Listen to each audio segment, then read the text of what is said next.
Hello বন্ধুরা, welcome back to my channel Pratima blog চ্যানেলে তোমাদের অনেক অনেক স্বাগত। তোমরা কেমন আছো? আশা করি ভালো আছো, সুস্থ আছো। আমিও ভালো আছি, সুস্থ আছি। তো কালকে ছিল কার্তিক পুজো। তো কার্তিক পুজোয় কী করলাম আর কোথায় গিয়েছিলাম সেটাই তোমাদের সাথে আজকে আমি শেয়ার করব। তো দেখো, পাড়ায় মামা শ্বশুরের বাড়ি, সেখানে চলে গেছিলাম আমি কার্তিক পুজোতে। আমি আর আমার মেয়ে গিয়েছিলাম। তো দেখো, কার্তিক ঠাকুরের মুখটা কি সুন্দর লাগছে। আর এখানে দেখো পুজোর আয়োজন করা হয়েছে। আর এখানে দেখো ভোগে কী দেওয়া হয়েছে। ভোগে দেওয়া হয়েছে নানা রকমের ফল ফলাদি, চিড়ে প্রসাদ, খই, মুরগি, নাড়ু, লাড্ডু।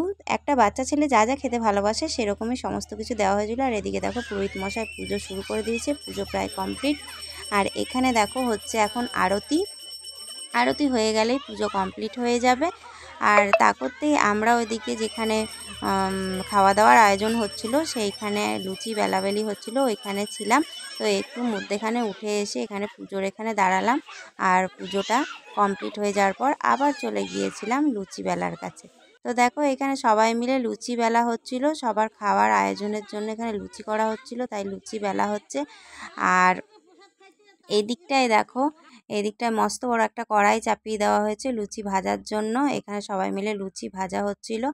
আর এই দিকটায় দেখো আমরা চলে গেছিলাম কীর্তন করতে। এখানটায় হরি মন্দিরে কীর্তন হচ্ছিল। পুজো হয়ে যাওয়ার পরে এখানটায় একটু কীর্তন হচ্ছিল। হরি মন্দির প্রদর্শন করা হবে, হরি মন্দির ঘোরা হবে, সেই কীর্তনে আমরা চলে গিয়েছিলাম। এখানে কীর্তন সেরে তারপরে আবার চলে এসেছিলাম যে মামা শ্বশুরের বাড়িতে, যেখানে পুজো হচ্ছিল ওইখানে। তো দেখো, সবাই মিলে মন্দিরটাকে প্রদক্ষিণ করা হচ্ছে। প্রতি বছরই পাড়াতে কারোর না কারো বাড়িতে কার্তিক পুজো করা হয়।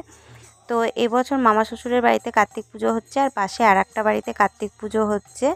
তো মামাদের বাড়ির সামনেই হচ্ছে হরি মন্দির, তাই জন্য হরি মন্দিরেও একটু কীর্তন করিয়ে নেওয়া হলো।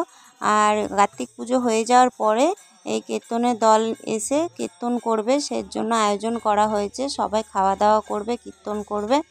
তো মন্দিরটা যেহেতু সামনেই, তাই হরি মন্দিরের থেকে কীর্তনটা শুরু করা হলো।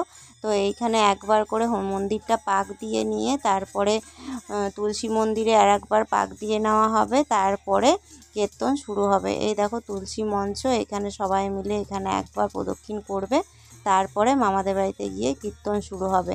একদিকে কীর্তন হবে আর একদিকে খাওয়া দাওয়া শুরু হয়ে যাবে। অনেক ছোটোখাটো বাচ্চারা আছে, সেই কারণে কীর্তন হতে হতে অনেক রাত হবে, সেই কারণে একদিকে খাওয়া দাওয়া হবে আর একদিকে কীর্তন হবে। তারপর কীর্তন হয়ে যাওয়ার পর সবাই খাওয়া দাওয়া করে বাড়ি চলে যাবে। তো ভিডিওটার মাঝখানেই বলে নিই, ভিডিওটা ভালো লাগলে অবশ্যই লাইক কমেন্ট শেয়ার করবে, আমার সঙ্গে থাকবে, পাশে থাকবে, আমাকে অনেক অনেক ভালোবাসা দেবে। আর ভিডিওটা পুরোপুরি দেখো, কেউ স্কিপ করো না, অবশ্যই তোমাদের ভালো লাগবে। তো দেখো, এবার লাইন দিয়ে সবাই চলে যাচ্ছে মামাদের বাড়িতে। মামাদের বাড়িতে গিয়ে এবার কীর্তন শুরু হবে। আর আমরা এই কীর্তনের মধ্যেখানে অনেকক্ষণ ছিলাম, তারপরে মধ্যেখানে চলে গেলাম পাশের বাড়িতে। পাশের বাড়িতে গিয়ে এখানেও দেখো কি সুন্দর একটা কার্তিক ঠাকুর করা হয়েছে। এখানে গিয়ে আমরা প্রসাদ খেলাম। প্রসাদ খেয়ে তারপর একটু ঠান্ডা লাগছিলো, দিদিদের বাড়িতে চলে গেলাম। সেখানে গিয়ে একটুখানি সোয়েটার টোয়েটার পরে তারপরে চলে এলাম খাওয়া দাওয়ার দিকে। ওদিকে কীর্তন হচ্ছে কিন্তু অনেকটাই রাত হয়ে গেছিলো, সেই কারণে খাওয়া দাওয়ার দিকে চলে এলাম। খাবারে দেখো ছিল হচ্ছে কাবলি ছোলার তরকারি, লুচি, আর দেখো ছিল পায়েস। আর কাবলি ছোলার তরকারির মধ্যে পনিরও দেওয়া হয়েছিল। তো খাওয়া দাওয়া কমপ্লিট করে নিয়ে তারপরে আমরা সবাই মিলে বাড়ি চলে এলাম। আজকের ভিডিওটা ছিল এই অবধি। দেখা হবে একটা নেক্সট ভিডিওতে। চলো বাই।